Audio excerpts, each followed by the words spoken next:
ዓበይቲ ኩባንያታት ብኸመይ ይፍጠሩ?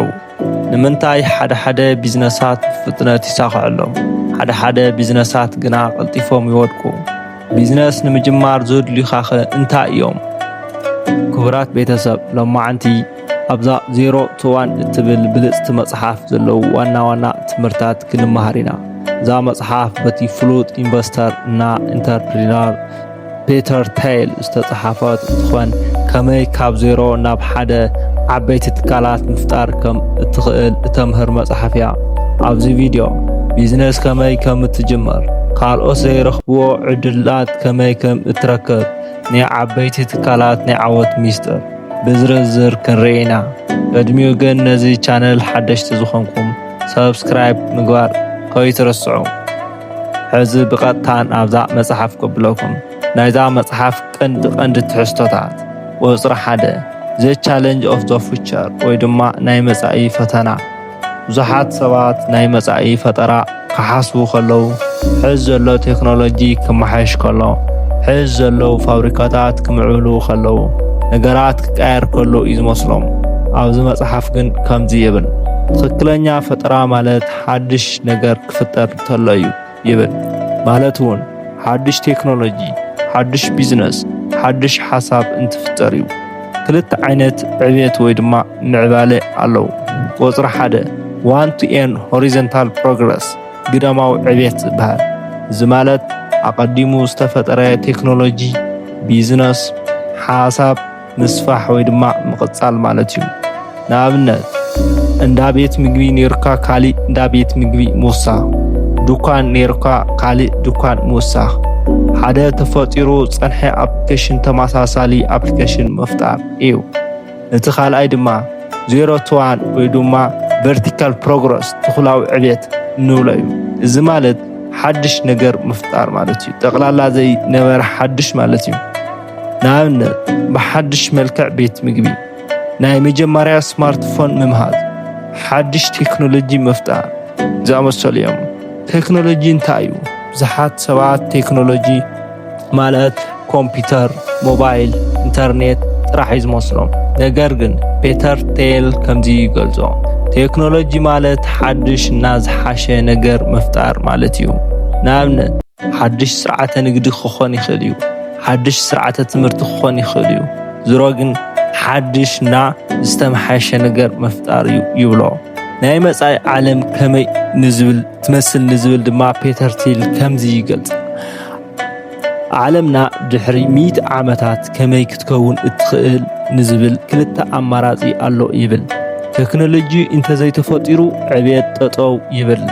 ቴክኖሎጂ እንተተፈጢሩ ግን ሓድሽ ሓይሊ ይህሉ፣ ሓድሽ ሕክምና ይህሉ፣ ሓድሽ ፈጠራ ይህሉ፣ ዓለም ብጣዕሚ ብፍጥነት ተዓቢ። ኣብዚ ድማ ኢንተርፕሪነራት ዓብይ እጃም ይህልዎም ይብል። ኢንተርፕሪነራት መን እዮም? ኢንተርፕሪነራት ማለት ሓድሽ ሓሳብ ዘምጽኡ፣ ሓድሽ ፋብሪካ ዘጀምሩ፣ ሓድሽ ቢዝነስ ዝጅምሩ፣ ሓድሽ ቴክኖሎጂ ዝፈጥሩ እዮም።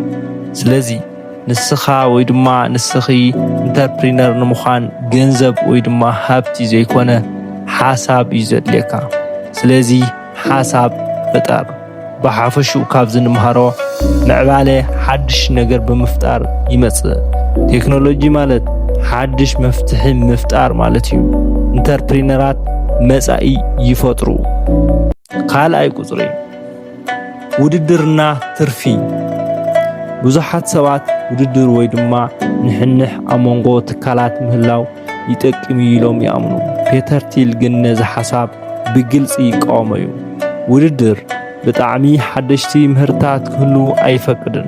ዋጋ ይቐንስ፣ ትርፊ ይቐንስ፣ ትካላት ይጎድእ። ስለዚ ውሕዳት ተፈኻኸርቲ ወይ ድማ ተወዳደርቲ ዘለዎ ስራሕ ጀመር።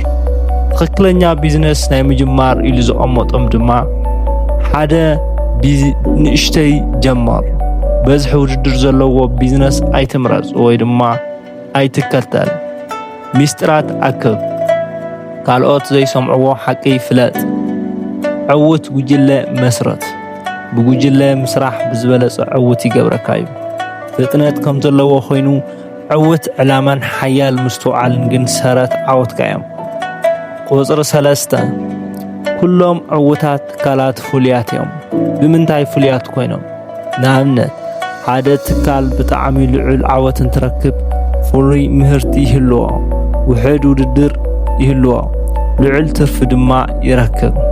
ኣብዚ መጽሓፍ ሞኖፖሊ ኢሉ ይገልጾ። ሞኖፖሊ እንታይ እዩ?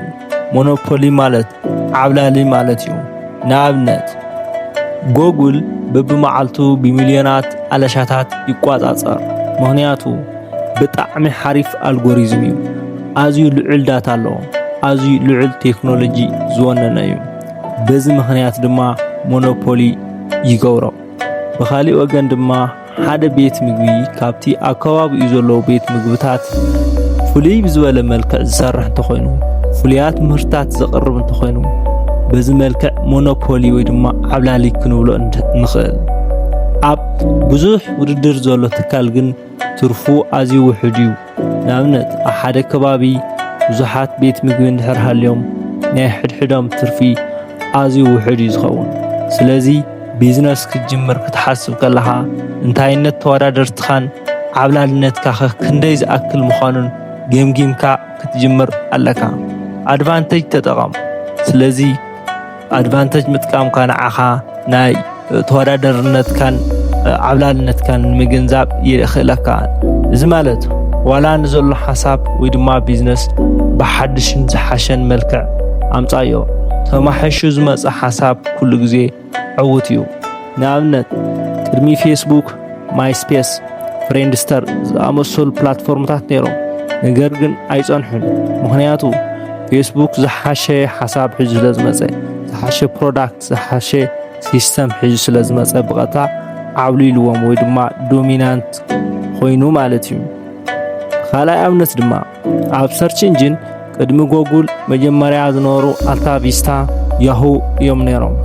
ሎሚ ግን ኣብ ዓለም ብጣዕሚ ዓብዪ ተቐባልነት ዘለዎ ጎግል እዩ። ምኽንያቱ ዝሓሸ ኣልጎሪዝም እዩ፣ ፈጣን ሰርቺንግ እዩ። ስለዚ ተማሓሹ ዝመጸ ሓሳብ ኩሉ ግዜ ዕውት እዩ። ብኸመይ ተማሓሾም ዝመጹ ሓሳባት ተዓወትቲ ይኾኑ? ካብቶም ናይ ቅድሚ ሕዚ ስሕተት ስለ ዝመሃሩ፣ ዝሓሸ ፕሮዳክት ሒዞም ስለ ዝመጹ፣ ዝሓሸ ቴክኖሎጂ ስለ ዝጥቀሙ።